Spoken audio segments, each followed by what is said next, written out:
Le train de minuit rempli de zombies. Histoire d'horreur inspirée d'un rêve.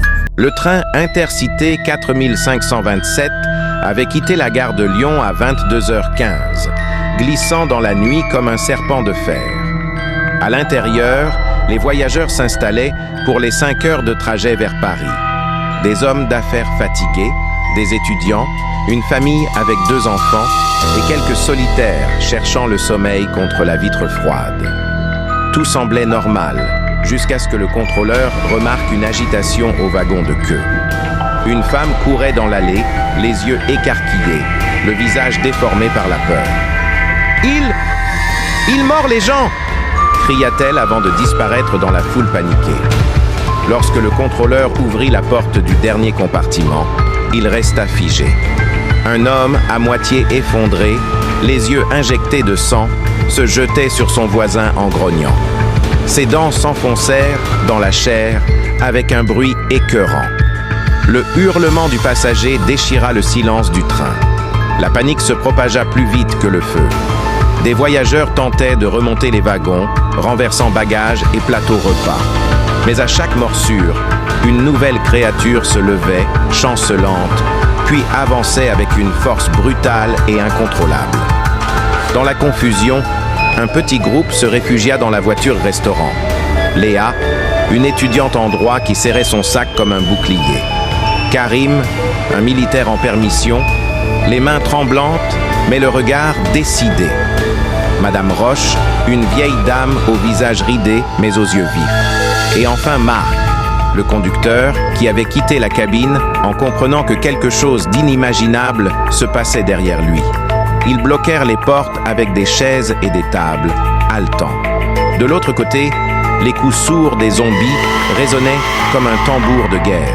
« On ne peut pas rester ici, » dit Karim. « Si on attend, ils finiront par défoncer la porte. » « Alors qu'est-ce qu'on fait ?» demanda Léa, la voix brisée. « On doit atteindre la locomotive, » répondit Marc. « Si j'arrive aux commandes, je peux détacher les wagons infectés. » Un silence pesant tomba. Cela voulait dire traverser 2 voitures déjà envahies.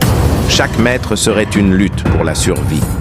Au dehors, le train fauchait la nuit à pleine vitesse et aucun arrêt n'était prévu avant Dijon.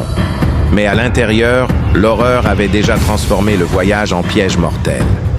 Le silence dans la voiture-restaurant n'était brisé que par le martèlement régulier contre la porte. Les zombies grattant le métal faisaient vibrer la cloison, comme s'ils savaient que la peur rongeait déjà les survivants enfermés. « On n'a pas le choix », dit Karim, en serrant la lanière de son sac à dos. « Plus on attend, plus on est coincé. » Il avait ce ton sec, militaire, qui ne souffrait aucune contradiction. Mais Léa tremblait, le dos collé contre le mur. « Traverser là-dedans ? Vous avez vu ce qu'ils sont devenus ? On n'a aucune chance. » Madame Roche posa sa main ridée sur celle de la jeune fille. Sa voix était douce, mais ferme. « Mon enfant, on ne choisit pas toujours, mais mourir enfermé ici, c'est déjà choisir la fin. » Un instant de silence suivit, lourd, avant que Marc ne prenne la parole. « J'ai une idée. On n'a pas besoin de tous y aller. Si j'arrive seul jusqu'à la locomotive, je peux couper les wagons derrière moi.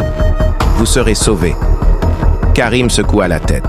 « Non, seul. Tu ne tiendras pas 10 mètres. On y va ensemble. » Il sortit de son sac un simple couteau de survie. C'était dérisoire face aux monstres qui les attendaient, mais au moins, c'était quelque chose. Il donna un regard à Léa. « Toi, tu prends n'importe quoi de lourd. Une bouteille, une barre en métal. On se défend, on avance. Compris ?» La jeune fille hocha la tête malgré ses mains tremblantes. Elle attrapa une lourde cafetière en inox sur le comptoir. Marc souleva une barre métallique qui servait de fixation au plateau repas. Madame Roche resta assise, mais son regard n'avait rien perdu de sa détermination. « Allez, filez, dit-elle. Je vous ralentirai. Moi, je reste ici. » « Pas question, répliqua Léa, la gorge serrée. Un coup plus violent que les autres fit craquer la porte. Le métal se déformait. Les créatures hurlaient. Il n'y avait plus de temps pour discuter. Karim fit signe à Marc. Quand j'ouvre, on fonce. Pas de retour en arrière. La porte céda dans un fracas métallique. Les silhouettes surgirent, des yeux morts, des bouches rouges de sang. Karim planta son couteau dans le premier qui s'élança, tandis que Léa fracassait la cafetière contre le crâne d'un autre. Ils se mirent à courir dans le couloir étroit, chaque pas résonnant comme un compte à rebours. Derrière eux, la horde s'engouffrait déjà. Au loin, au bout du wagon, la porte vers la locomotive semblait à des kilomètres.